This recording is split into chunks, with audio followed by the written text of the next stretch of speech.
to Wadsworth History on Film, a program presented by the Wadsworth Area Historical Society and designed to record the oral history of Wadsworth for posterity. I'm Caesar Carino, your host, and we have two guests today, father and son, Denver and Duane Crislip. Now, you people are not necessarily Wadsworth natives, but you've been here longer than a lot of the natives have been, and we would like to hear some of those good stories that you have about Wadsworth Township in the northeastern quadrant of the area. Duane, how about starting with you, since you can probably give us a little bit of the facts, and if you do anything wrong, your dad will correct you. Right. Is that right? Sure. When were you born? Where? I was born in Akron, 15th of May, 1939. 39. So you are now 60 years old. Correct. Mm-hmm. And then you moved to Wadsworth at a very, very young age. Is that right? 5 years old. Where did you live in Wadsworth when you first came to Wadsworth? Exactly where they are now, 921 Reimer Road. 921 Reimer Road. Give us a geographical location in case that becomes a shopping center or something someday. Oh boy. From Medina County Line Road, I'm sorry, from Hartman Road, it's... Hartman Road, it's probably a mile west, 3/4 of a mile perhaps. And then from State Street, it would be in the neighborhood of 1/2 to 3/4 of a mile, just down from the Big Baptist Church. From the Big Baptist Church, which east. Of course is the Reimer Road Baptist Correct. Church. So you're east of that, and how far east of the church? 3 driveways. 3 driveways. Yeah. On the north side of the road or the south side? North side. North side of the road. So you are definitely in Wadsworth Township. What brought you here, Denver? To Wadsworth? Yes. We were looking for a place to put a peach orchard, believe it or not. And we found it in Wadsworth Township, and we had a peach orchard, one of the best in the world, we think. Best in the world. That's the way to look at it. That's right. And we would still be in that business if the weatherman had cooperated. Yes, what it was. But the weather, there's only one thing in the world more unpredictable than the weather, and that is a woman. A woman. Yes. Now, since you are of your age, you can say that and get away with it. Now, if Duane said that, we'd have a lawsuit on our hands right now. I can't get away with that. You can say that. Tell us your age, Denver. 91. 91. July 18. July 18th, you were 91 years of age. Well, you're still in very, very good shape. Tell us a little bit about the hat that you're wearing, because it has a special significance, and then perhaps we could talk about the crest on your shirt. The Masonic Order is what keeps me alive today. Oh. I have to be interested in something to do, and that's what I've made my thing to do. I'm a past master of the Blue Lodge. I'm a past high priest of Royal Arch, and I am now commander-elect of the commandery. And at age 91? Yes. And you still can come. I was the oldest first-time master of the Masonic Order in the United States, all of North America, probably all of the world. We didn't check it out, but... How old were you when you were the Grand Master? Well, I never was Grand Master. Or the I was Master. I was 89. I was, I guess that's pretty old. I belonged to the orders for 35 years, but it was only about 9 years ago that I took an office. And I took an office when I was about 82 or 83, along in there. And there's an awful lot to learn. But that was the idea of it. It was to keep my mind alert. And it surely I had is. to study a lot. And it has done a beautiful job of keeping it alert, because you're still very alert.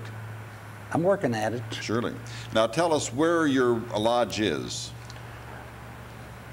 Right here in town. I know, but tell us geographically where it is, because it may not be here 60 or 70 or 80, 100 years from now.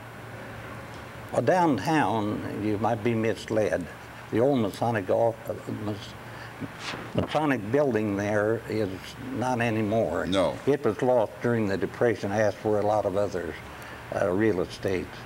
But we come on out on High Street, and you go on, keep coming on High Street, or run right into it. North of town. Yeah, we're north of just town. about, what, a quarter of a mile south of 76? That could be, yes. On the west side of the road. Yeah. And a very spacious and gracious organizational building. Yes. We've used it many, many times, and matter of fact, I've spoken there many times. I think I was the first and only Roman Catholic ever to go to the third floor to speak to the Masonic Order. Mm-hmm. That was something which was I considered a real privilege, and I was so pleased to have done that. Now, tell us who some of the people are in the Masonic Order who are up in years and who have been there for a long, long time. The reason I'm asking that question is that I have been trying for over a year to get someone from the Masonic Order to give us a history of the Masonic Order here in Wadsworth. I want to do the same thing with the Knights of Columbus. I want to do the same thing with the other organizations as well. And I'm having a difficult time getting anyone who is old enough and yet who still is alert enough. Bless their hearts, they sometimes, but if you remember a lot of those things, I'll bring you on again and you can give us a history of the Masonic Order. Well, I'll have to talk to some of these young bucks in their 60s and 70s. Oh yeah, the young people in their 60s and 70s, I like that. About coming in, but I will need a little time on that. You'll need a little time. Yes. Who are some of the other people in the Masonic Order right now who are up in years? Oh. Stauffer comes to my mind then. Yeah, yes. Well, I have a friend that's not very diplomatic. He said, "You're the oldest man I know anywhere." That's not being very diplomatic, is it? Well, if that's what he thinks, there's then it's nobody, as far as I know, I'm the only one in the 90s. In the 90s. You're the oldest member of the Masonic Order. Well, they may be members, but they don't come to lodge. They don't come to the lodge, but you go every week or every month? Just about. Just about. Now, let's talk about this peach orchard. What kinds of peaches did you grow out there? Oh, the kind that people wanted to buy. Which was? The Hale Haven and Red Haven were the principal ones. We are partial to the Red Havens. Yes. They're very good peaches. Oh. You mentioned that the weather had really done a number on your peaches. On January 21st of 1963, the temperature got down to 27 below zero. And as I remember, many, many of the peach trees were killed at that time. Is that when yours were killed? I think it was back in 75, 76. 75 or 76, yes. We had another more freezes. Then that's when we got snow waist deep. Yes, right. It was impossible weather. Yeah. I think that's when our orchard was done in. Now, how many acres do you have out there? We have 30 acres left. I had 71, but 71. I either sold some of it or gave some of it away. Sold or gave it away. Now, yes. How many acres were in peach orchard? Maybe 15, 18. 15 or 18 acres Something of peach. like That's that. a lot of peaches. Yes, it was. Did you ship them to someone or did you just sell? No, we didn't have to. People came there and bought them. They bought them. They came from all over. They came, well, we knew they came from Cleveland. Mm-hmm. They came from all over. And how many bushel did you pick a year, do you think? I have no idea. Do you have any idea at all, Duane? Hundreds. None? Hundreds. No. Just hundreds of bushels. Do you remember the peach orchard? Oh my. I bet you do. Certainly. I'll bet you do remember the peach orchard. Now, we have to go back to find out who your mother and father were and who your brothers were and sisters, and then your family. So you want to start with your mother and father. Where were they born and who were they? My mother and father? Mm-hmm. I have a hillbilly heritage. My mother and father were born in West Virginia. They were born in West Virginia. Where in West Virginia? That's a good question. My dad from Buckhannon. Buckhannon, West Virginia. And my brother, Jane Lou, I believe it's called. Mm-hmm. It's a backwater place, not very big. I knew of, as a matter of fact, a teacher I had when I was a principal was from Buckhannon, West Virginia. Mm-hmm. Her maiden name would have been Smith. Her first name was Virginia Smith. Now, Smith's a very popular name, so you probably didn't know them, but they were from Buckhannon, West Virginia. And she would be about your age now. So you might have gone to school with her, I don't know. No, I didn't go to school there. Oh, you didn't I've go to- lived in Ohio for the past 80 years. Oh, for 80 years. Yes, I You've lived- came here when I was 10 years old. And where did you come, in Akron? We went to Kenmore. That wasn't Akron then, it was That's right. Kenmore. A year and 4 months, just long enough to get acquainted with a few people. Then we moved to Ashtabula County, and that's where I grew up. In Ashtabula County. Yeah, I was 12 years old. Now, who was your father? Elam Crislip. Elam Yes. Crislip. And mother? My mother was Emma Fox Crislip. Emma Fox Crislip. Yes. But she wasn't from Buckhannon, West Virginia, right? Well, they were from that area in there. The cities and towns don't really have any boundary lines, do they, down No. there? They just kind of... They don't have townships there. They have districts. Districts, right. Then, do you have any notion of when your parents were born? No. No. Not right now, I don't. But you were born in 1908, so they would have had to be born probably at least 20, 25 years. You're the oldest? No, I'm one of the youngest. You're one of the youngest. You have how Yes. many older brothers and sisters? Oh, it goes back. There's my sister Minnie Irene, brother Doy, sister Della, brother Clyde, brother Harley, brother Hugh, me, and brother Paul, and brother Clifton. There's only 2 of us left. Nine in the family, nine kids. Right. Now, there are 2 of us left. how old would the oldest one be now if she were living? Irene. Oh, it should be over 100. I just don't know. Yeah. Up there in years. Oh, yeah. Then, whom did you marry? I married Evelyn Elwood. And where did you meet from Evelyn? Cold Brook, Ohio. Where? Well, I'll tell you, that was kind of interesting.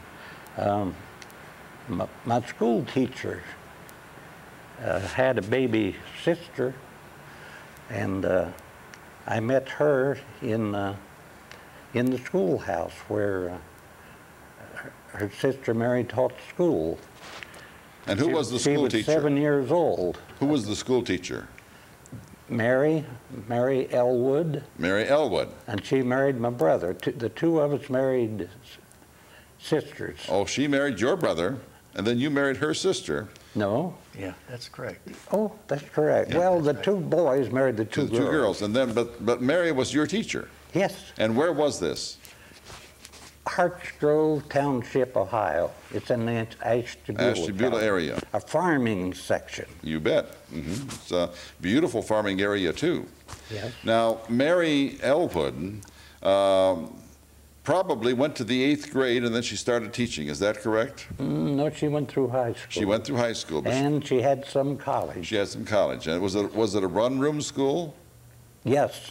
Yes, it was a one-room school. And did you have Mary Elwood all these years? Oh, no. Just one?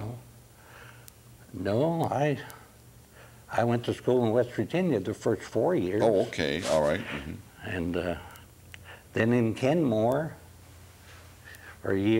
for over a year. And East Trumbull, Ohio. Probably no one has ever heard of it. The schoolhouse is no longer there. I went there about 7 months, and then to this one-room schoolhouse where my sister-in-law Mary taught. And did you think that she would ever be your sister-in-law when you were a student? No. No. And your brother, how did your brother? I was afraid of her. You were afraid of her? Yeah. I bet that didn't last long, though, did it? No. No. How did your brother meet Mary Elwood? Well, she had to have some place to stay, so Yeah. she stayed at our place. Oh, so you really met her then? Oh, yes. Well, then how did her sister, your wife, come into the play? Well, she was her baby sister, and I didn't see very much of her until she grew up. Well, her sister didn't live with you, though. I mean, your wife didn't live with you, did she? No. The girl that you No, married? no. Where did she live? Lived in Colebrook. Went to school there. And Holbrook is where? southern part of Ashtabula County. Okay, fine. But she went to school there, but she came up to visit Sister Mary. Yes. And you met her. I met her. Did you fall in love at first sight? I fall in love with a 7-year-old spoiled brat? No, I didn't. Oh, Pop, you're going to get in trouble. Well, get in trouble. That's what I'm looking for. Why, no, I've been a very, very lucky guy. You have? Mm-hmm. Yeah. She was 7 years old when I met her, and I was in the 7th grade. 7 is one of my lucky numbers. 7 lucky numbers, oh, right? It is. I've been on all 7 continents. I can name 7, 7, 7 time and again, all down the line. It's been 7 generations since my people were Jewish. Your people were Jewish? Oh, yes. Mm-hmm. That goes back 7 generations ago. And I have 7 great-granddaughters. 7 great-granddaughters. 7 great-grandsons. 7 great-grandsons. Hey, 7's, I can name a lot of 7s. Well, I bet you can. But I just can't recall them right now. When were you married and where? I was married in 1934 in Sharon, Pennsylvania. In Sharon, Pennsylvania. Yeah. Mm-hmm. We just took a Saturday off from work and went over there and got married. And that was it? No honeymoon? No. Did you have a car? Yeah. You had a car. What kind was it? It was a Chrysler 72. I got it, I think I was the 4th person to own it. And it probably would have been about a 27, 28? Somewhere along there. Yeah, 72s versus 28. So. It wasn't new. No. One of the first Chryslers off the production line. It was a marvelous car. Oh, yes, it was. Beautiful. I'd love to have one of those today. It had leather upholstering and a rumble seat. A lot of people today doesn't know what I mean when I talk about a rumble seat. Tell us what one is, because 50 years from now, we will never know what a rumble seat is. Well, they're in the back. You see, they're a one-seat car called a coupe, and it just had 1 seat in it. It didn't have a seat in the back. However, back where we normally have a trunk, you lift up the lid, and there's a seat there. Leather-covered seat. That's called a rumble seat. And it was comfortable to everybody except those who rode in it. And if the weather was good, it was pretty nice then. But if it wasn't good, they had to take it. Comfortable for everyone except those who rode. That's pretty good. That's pretty good. Yeah. Then where did you settle down? Did you come to Wadsworth then, after you were married? Oh, About 10 years later. Married. I had a job in Akron working for Goodyear. I was a tire builder, and I transferred to the production squadron, which was a management training organization. I graduated from that. I spent 8.5 years at Goodyear, and during a retrenchment program, they gave me the boot, along with a great many others. Mm-hmm. And then I followed the building trades, which all my folks were in it. I was the only one that kicked out of the traces finally. For about 4 years.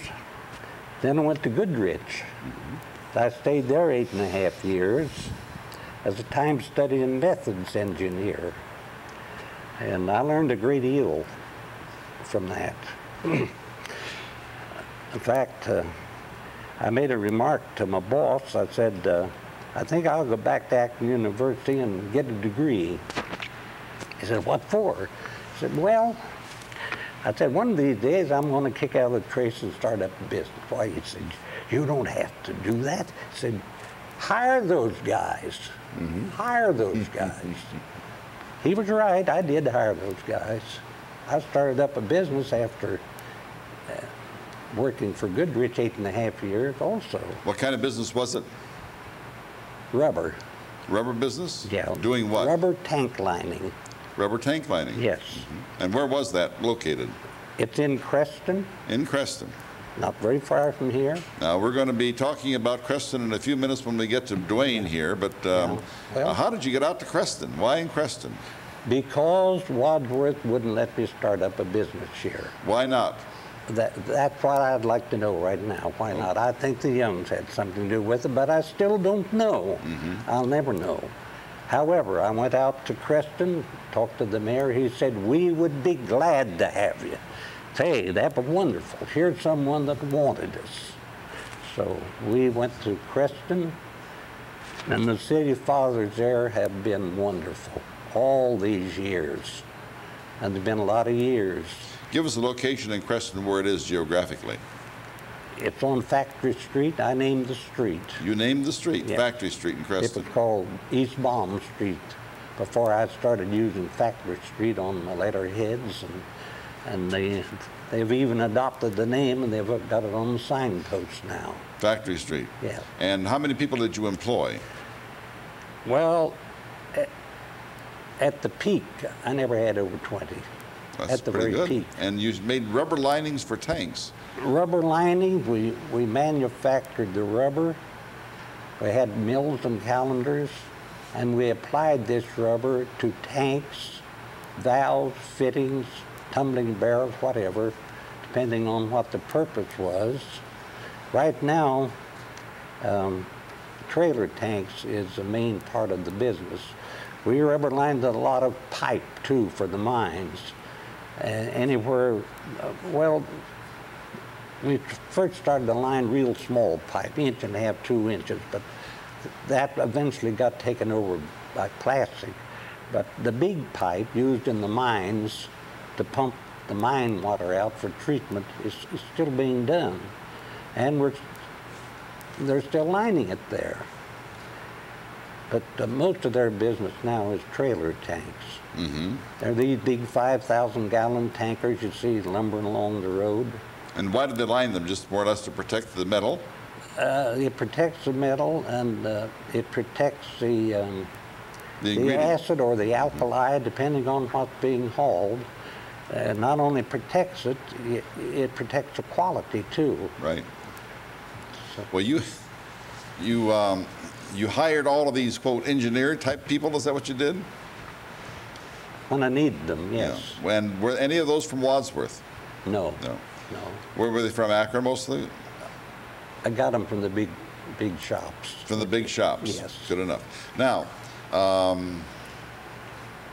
kids, right off the bat, how many did you have? Me? Yeah. 4. 2 boys and 2 girls. And who's the oldest?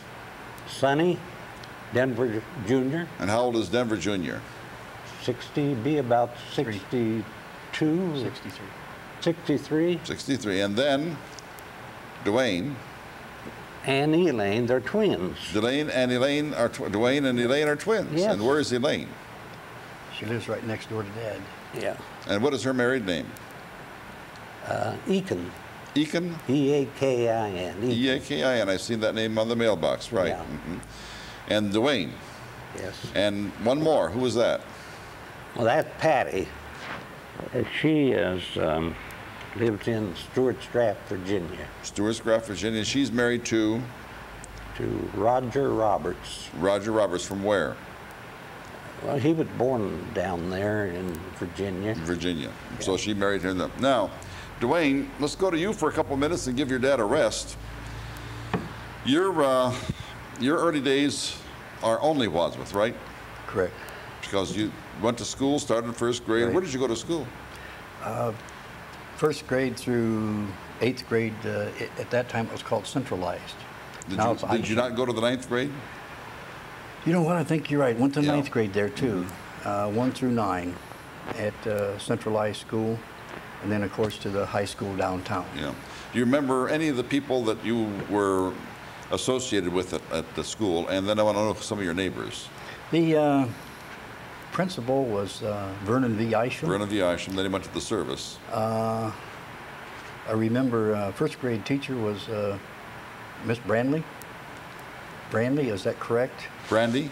I remember her. Bramley. Bramley. Sarah Bramley. Right. Mm-hmm. Second grade was Mrs. Claggett. believe third grade was Mrs. Shaw. I remember the sixth grade for sure, Miss Huff. Everyone had Miss everyone had Miss Huff. My oldest brothers, who are now in their close to 80, had Miss Huff. She was before her time in so much as she was 100% a teacher. She was an educator. Oh, there was no question about that. She was a good teacher. Yes. Then we go up into 7th and 8th grade. I remember George Meyer, his first George day Meyer, with the system. he's now retired. Oh my. He went all the way through the school, through the administrative chairs in the town. Right. And by the way, George is one of your George is one of your Mason friends, isn't he? George Meyer? The name seems to ring a bell. Right. Yeah. And then, of course, to the high school, probably my favorite personality I met in high school and was a real mentor was Mr. Wright. Art Wright. Art Wright. Yeah, good man. I remember his opening salvo. Which was? I am the boss here. Now, any of you gentlemen that want to dispute that, come outside with me for just a moment. We'll talk about it. And no one ever did. No. No one ever took him up. No, He was a tough man. And he was a good man. He was an excellent man. But those are the personalities that stick out in my mind in my school days. And that's, that's good to have those kinds of good memories. He's gone now, of course. Art Wright is gone now. Who were some of the friends that you had in school? Oh my. Going way back to the second grade, one of the personalities that stick in my mind is a little girl by the name of Shirley Wood. Shirley Wood. Shirley Wood. She was from Clark's Corners? Right. And she got a large family. Yeah, there are about 8 or 9 of them, starting with Durwood and Violet. Violet still is here in town. There was a Delano. Delano, right. Yeah. Of course, she had a little sister, Bonnie, that was a real Bonnie, cute girl. Yeah, she was a bird. Goodness. Pretty girls. I remember several years ago, tragically, and Paula Neath. Paula Neath died, yes. It's still hard to believe. Mrs. Crislip and I do a lot of walking in the evenings. And one of the places we go is we tour our local Boot Hill. We walk around it and so forth. And, here I am, 60, and I look down at that gravesite of Paula Neath, and it's still just hard for me to deal with that she's gone. You met her in high school, though? Right. She did right. not go to Centralized. Yeah, she's in high school. That whole Neath family is dead now. They're all gone. Joe, father, is dead. Mother is dead. Her brother, Joe, is dead. She's dead. They're all dead. Another fellow that's gone that sticks in my mind as a good friend was Richard Beery. Oh, yes. Spell that for us, because it's not the same way, B-I-E-R-Y. I think it's B-E-R. B-E, I thought it was B-I-E-R-Y. It could very well be. He was a great guy, ahead of his time. Nice person. Nice young man. Yeah, yes. We still have high school reunions. I didn't make the last one, but the silliest thing happens. I go to those reunions and everybody's old people now. Well, you've stayed quite young despite that. You're probably going to follow your father's footsteps, be 90, 95, or 100 years old, or whatever. That'd be a real goal. Now, this gentleman is quite a bit the way he was even up to 30 years ago, even though he says now he just plans life in 10-year increments. Oh, rather than 40 and 50-year increments. He just goes ahead 10 years, let's get this done. As far as what he said about the lodge, and without a doubt he's right. He said our brain is just like any other organ in our body. If we don't use it, we'll lose it. That's right. And he keeps his occupied all the time in something, which I rather admire, because he is still very, very sharp. Oh, he indeed is. He can hear well and doing a beautiful job there. Most of the people that in their 90s, we have to shout. Right. Fortunately, they have some modifiers on the microphone, so it doesn't sound as if I'm shouting. But there are times when I really have to, and of course they can hear me, but it takes a lot of effort to get them to understand and to hear. Tell me a little bit about the class reunions that you went to, and they all are getting old. That's a concept that everyone thinks, you know, from his own point of view. I go to my class reunions. Of course, we are now out of school for 51 years. I go to my class reunions, and I instantly say, wow, he or she got old, but then I thought, well, he's probably thinking that I got old. Right. But, you know, that's just, we don't consider ourselves ever getting old, do we? No, the thing that sticks in my mind the most is some of my classmates have done extremely well financially. Mm-hmm. Been very, very successful. Many haven't. But all that is all set aside when we go to a class Oh, heavens, reunion. yes. I mean, everyone's just a kid again for just a short, that's right, short exactly. time, and it's a lovely experience. I think that the class reunions are probably the highlight of the 5 years that you know, every 5 years we have them. Tell us a little bit about your own family now, Duane, your wife, where you were married, and your children, and so forth. And then I want to ask you some more things about your childhood, about your neighbors and so forth. Right. I married a girl that was born in western Maryland, down in Garrett County, Maryland. Beautiful, beautiful part of the country. Her maiden name was Winona Rawlings, R-A-W-L-I-N-G-S. Spell that again, R-A? W-L-I-N-G-S. Okay. High school sweetheart. But how did you get a high school sweetheart down in Well, that's where she was born. I met her in Wadsworth. In Wadsworth. Right. I was going to say the Rawlings have been in Wadsworth for a long time. Long time, right. We were married in 1958. We have two sons, Duane Edward and Troy Allen. My oldest son is a painter, paints buildings, houses, etc. My youngest son is a lineman for the city here of Wadsworth. In Wadsworth, right. And incidentally, tell us about the linemen for the city in Wadsworth. They're a special breed of people, are they not, in terms of their training? I think the training is a pretty standard thing, in so much as you could pull a lineman from Wadsworth and send him up to Syracuse. That's right. And do the same thing. And do exactly the same job. Because electricity is all the same. Right. It all goes the same direction. But to be, it takes a special breed of person to be a lineman. Mm-hmm. Number one, they've got to be tough, mentally and physically. Mentally and physically, that's right. And there's an awful lot to learn. And a lot of danger. Every day. Yeah. Every day. A lot of danger. My son explained it to me, Dad, you can't afford to be careless for a second. No. Because in a moment, you could be gone.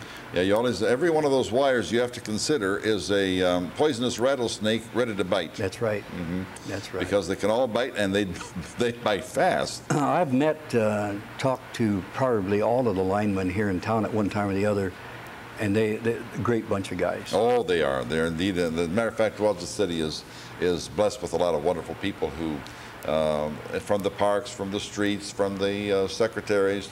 They're just good people. Good people. Because they are us. They're we. They're part of our family. When we had this bad storm, 3 weeks ago, mm-hmm. maybe, we had gone to bed without electricity. House was extremely dark, and at 2:30 I awoke to some idiot running a power saw, a chainsaw.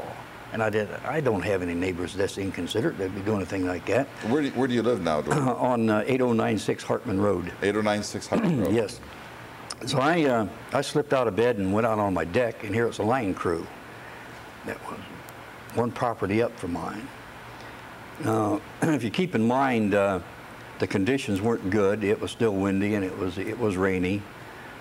But these guys had knocked some limbs off a tree, off of the power lines, and they were putting things back together. It was 2:30 in the morning. and the camaraderie that was going on out there with those guys, I wanted to go get on my work shoes and pants and go with them. You know, I mean, they were doing a job, but they were still having a decent time. My understanding is that they drew everyone from the city's resources, you know, from the Parks Department, from the Street Department, and everyone. And all of those people out there were not necessarily all linemen, but the ones who were up there in the buckets had to be linemen. They had to be linemen, right. Right, and they've done a marvelous job. They surely did, and they aren't. That whole group of people, of city workers, aren't thanked enough.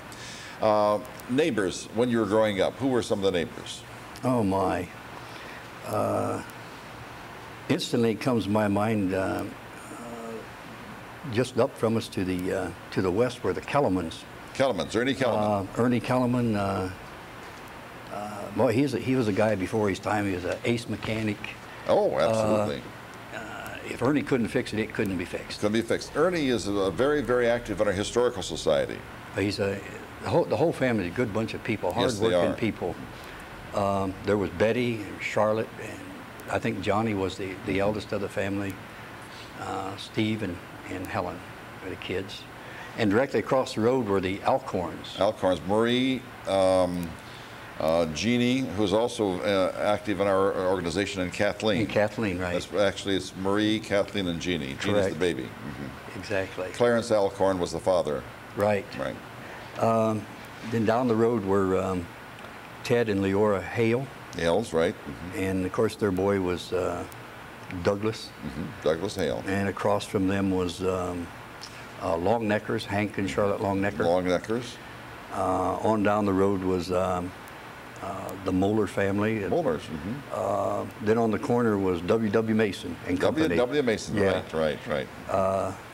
Was raised in a very industrious neighborhood. Everybody worked, and a good bunch of people. Do you remember a doctor in your neighborhood?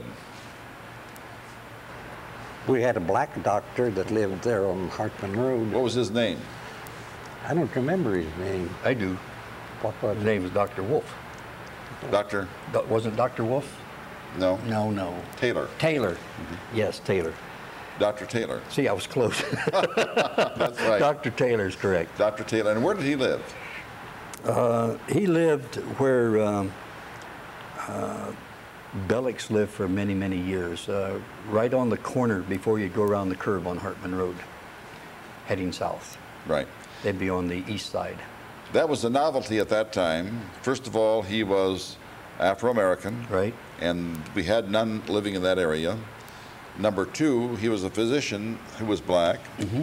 very highly respected. Everyone liked him. He was actually Akron-oriented, was he not? He yes. didn't practice here in Wadsworth, but he lived out there. How long did he live there? When we came to town, he couldn't have been there more than a year, and he was moving. So how long he had been there, I don't know. He came there in probably 1942, 43, somewhere in that area, and which of course was what, a year or so before you got there, mm-hmm. right? And he stayed what, 6 or 7 years? I suspect. Again, we came there in 45. And I think he was pulling out in the neighborhood of 47, 48. Something, yeah. As I remember, for 6 or 7, nice person. Yes, indeed. Everyone liked him, and you never heard any of the horrible things that you hear in other communities. You know, that people moved out because he moved in. Nothing of that at all. And it was just a good person. Now, when you were involved with this peach orchard, I'm going to remind myself of a story that an old man, my neighbor Aaron Hollinger, told me one time about peaches. He said, you don't plant a peach tree for yourself, you plant it for your kids, because your dad, he was saying, because my daddy planted the peach trees for me. Now, does that make any sense to you at all? Or how long does it take for a peach tree to mature so that it has a lot of peaches? Well, there'll be some on the year after you set it out, but you take them off because you want the tree to grow. That's otherwise right. It won't grow. They come into bearing quite young, very young. Most varieties do. Mm-hmm. Now we had 100 trees of champions, they're a white peach, but they didn't produce. It took about 4 years for them to produce. Is that right? They made a great big tree, so big that we had trouble to get the fruit off. Yeah. That was an exception. Most of the peaches bear quite young.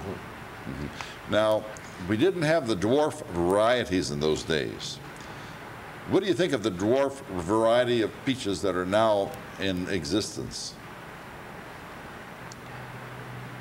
Well, it's hard for me to think of dwarf variety peach because the peach tree itself is more or less a dwarf. Yeah. So They advertise it so that you can pick every peach from the very top. yeah, well, Now, you could pretty well do that with the peach tree because they never got too big. it's the way they're trimmed. Right. Now, in terms of trimming, you would trim all of the trees in the spring or in the fall, or throughout the winter. Anytime your knife is sharp is a good time. Your knife is sharp. That's right. You can For trim pruning, anytime. anytime your knife is sharp. You can do it anytime, huh? I prefer to do it in the early spring. In the early spring. I prefer that, but it doesn't have to be done then. Anytime your knife is sharp. That's a good way of putting it. Let's go to Seville, to Creston. What is now in the factory where you had your rubber industry? In Creston. Same thing. The rubber? Yeah, I turned the shop over to my two sons. And Duane is one of them, right? That's right. But you do something besides rubber out there, don't you? No, that's all we did, rubber tang lining. I think you're probably referring to sandblasting. Yes. Oh, well, that's part of And the sandblasting operation. is part of the operation. Anything that we put rubber on has to be Sandblasted first. sandblasted clean metal, yes. Now, how did you learn this from your dad, or did you work out there? It seems like, yes, it's something I learned because it was part of the program, and it's something I became very proficient at, sandblasting. What is the name of the company? Crislip Corporation. Crislip Corporation. Right. Very well established in the Wayne County area and in Creston. Right. Everyone in Creston knows about it. But one of the reasons they wanted to bring you on the program is that very few people in Wadsworth realize that the Crislip Corporation is actually Wadsworth based in terms of ownership. Oh, yes. Yeah. Now, you turned this over to the boys. Do you ever give them any advice? Yes, but they're too much like me. They don't particularly want to take it. They don't take much advice, huh? No. Now, I understand. They'd rather bump their heads against a stone wall and learn that way. They don't want to hear Dad say how to do things, right? Now, you had mentioned a little while ago, Duane, that Art Wright said, now, I'm the boss. Correct. And if any of you fellows out there want to protest that, or what was his word?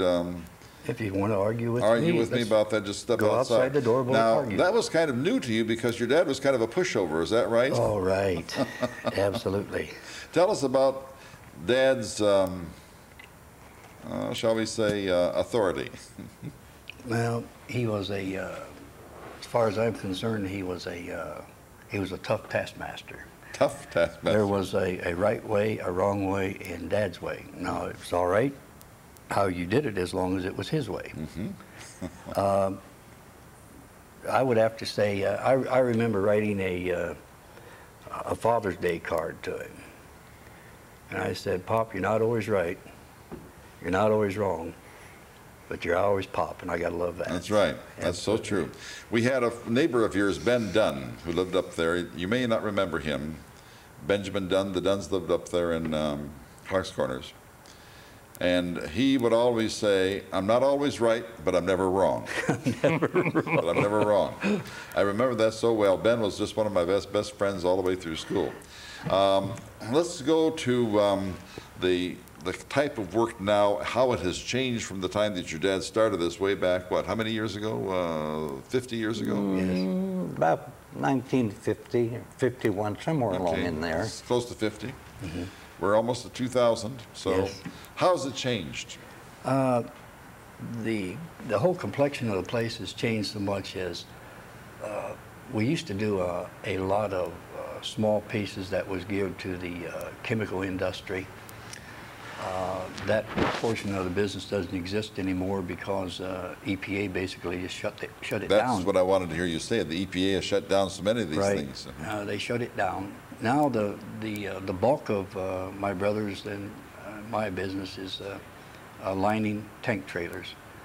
I don't know the percentage, but I guess off the top of my head, probably at least 70% of the business is tank trailers. And what do? You have to get inside the trailer with the sandblaster. Sure.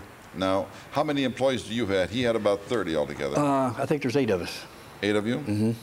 Right. And what has made the difference between manpower and being able to be more productive with fewer men? Well, of course, it takes fewer men because in many respects there's less to do. Yeah. All these small pieces, their history, we don't do that anymore. And we get people trained to do this work. We can turn a trailer around, the rule of thumb is 10 days from the time it goes out the door. And basically, I think everybody knows how to do every portion of what needs to be done. Is any of your industry at this point computerized? I'm sure some of it is. Now, not at our shop because I'm talking about your shop. yeah, no, we're not so big that we need a computer. But those sandblasters, how do they? Tell us what a sandblaster has to do when he's inside that tank, what he has to wear and all of that. Well, of course, we have to wear a fresh air supplied helmet so we can breathe fresh air. And in many respects, it's not a pleasant job because you're inside a closed container. Oh, it's horrible. There's an awful lot of wind whistling around in there. You bet. How many pounds of pressure do you have on that sandblaster? Always at least 90, and sometimes 100. So it goes between 90 and 100 pounds. In other words, it's the same thing as being in a 100-mile-an-hour wind. It certainly is. It certainly is. And that sand goes everywhere, so you have to have protective covering for yourself and for your body and for everything else, your hands and everything else. We wear, of course, a fresh air supplied mask and gloves and coveralls and boots. Air conditioned? No, but I wish it was. Now that part is no different from what you used to have to do, right? The sandblasting. It basically, what they took over is basically the same as what I had 10 years ago. It hasn't changed. It can't change very much. It's all hand work. Yes. Mm-hmm. There's no way to make it otherwise. Now, to apply this rubber to the tank or the pipe, there's just one way to do it. that's one way to do it. It's done by hand. Why don't the manufacturers of these tanks rubberize them before they put them together? Well, putting them together would require welding, of course, and the heat would destroy the lining. That's right. So you have to do it afterwards. Right. So it's always an aftermarket kind of a thing. Now, do you have national customers? We've lined tanks for, oh my goodness, I've gone as far as Bangor, Maine to look at a job that had a premature failure that I had to make a field repair on. I've been in Montana. They're all over the country, right. Absolutely all over the country. You went to all 7 continents. Yes. When and why? Because I knew I was going blind and I wanted to see as much of the world as possible before it happened. Now, you aren't legally blind. I'm still not stone blind. Mm-hmm. I see you sitting there, but you're just a shadow. Well, I'm very glad that I did what I did. you know, let me tell you that I am not a shadow of a man. But I'm just a shadow, and that is, you know, it's a very serious thing, and I'm not making fun of that. But which continent did you feel was the one that you think about more now that you have seen than any other continent? Which you'll like the best? I would imagine. Wadsworth, Ohio. Wadsworth, beyond Ohio. the least shadow of a doubt. Beyond the shadow of a doubt. Now, you seem to be vacillating. You seem to be talking this way and that. Are you dead serious about liking Wadsworth, Ohio? We have our home here. Yes, of course. I know what you mean. There's a lot of nice people here. And we have a change of season. You have a change of I season? don't know, people that go to Florida and try to stick it out the year around, they're crazy. And they find it out, too. A lot of them can't take it. I don't like the one season all the time. I like the change of seasons. Oh, yeah. As a matter of fact, I'm probably one of the few people who like winter. I like it. I like winter. I mean, there's just something beautiful about winter. There's you know, a resting period for all of the growth and all of that. Then it comes back in the spring, and I like that. What about the what about the trips? Did you ever take your whole family, or did you go by yourself? Well, on these trips, I've taken my wife almost always. Now, I took a trip just a few days ago. Well, we came back the 4th of July. I took my friend David Snyder, who is active in Masonic work. Which David Snyder is that? Tell us his age, so I can get an idea. He's around 52. Yeah, I know which one you're talking about then. Yeah. Okay. We both belong to the Royal Order of Scotland, and we went over there simply to go to a meeting. Mm-hmm. And they say, well, that's a lot of extravagance. So it is. So what? Mm-hmm. You can't take it with you. No, you're not going to. But my wife says, I'm going to take it with me. I'm going to have it changed in the traveler's check, take it along. She's going to take it along. Yeah. She certainly has a good idea there. I don't know if it'll work. No one has ever written this postcard to tell us whether it's worked or not. Many years ago, I was the executor of an estate, and I went to the bank immediately after this woman died, and she said, I suspect that you're going to ask me how much did she leave?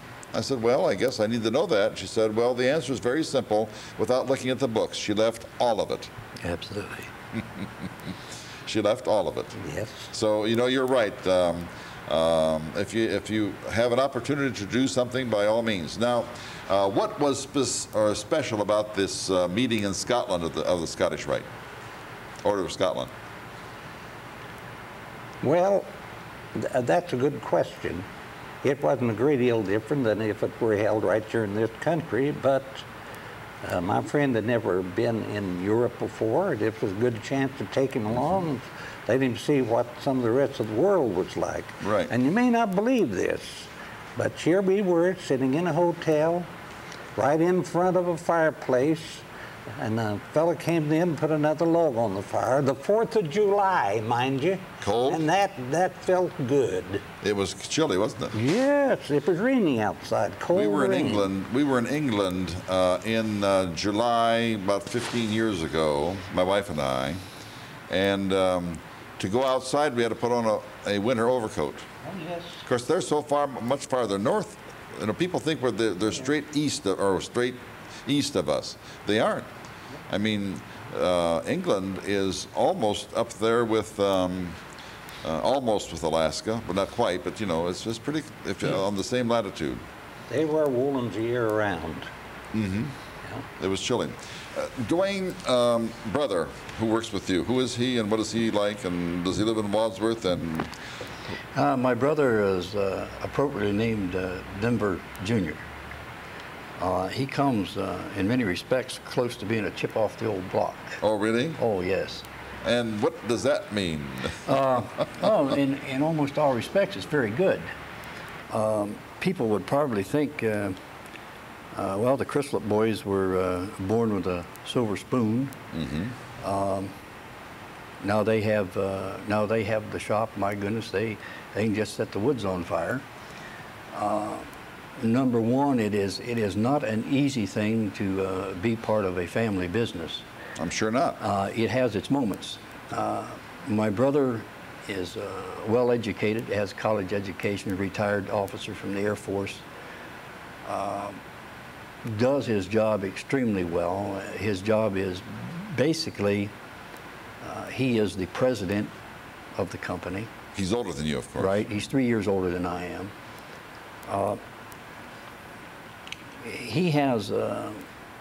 He just has a manner about him that he rarely ever gets excited. Very laid back, and does a marvelous job. I'd say 99% of his work is in the administrative capacity, and I'm out in the shop with our people, making it happen. Rarely do we ever have a bad word. You know, we get along quite well, and I'm very, very pleased to be with him, or he's with us for sure. Now, where does he live in Wadsworth? He lives on Baird Avenue. Now, just what house, I'm not sure. 279 Baird. Been there for, I guess, pushing 20 years now. Since And he married a Wadsworth girl, too? No, he married a girl from Greece. And what was her name? last name I don't know for sure. Kula, K-U-L-A. That isn't her full name. That's just the first syllable of it. I get a kick out of it. Here's my brother, well educated, retired officer, very intelligent, and here I am. The only thing I can put after my name is what I have on my BVDs,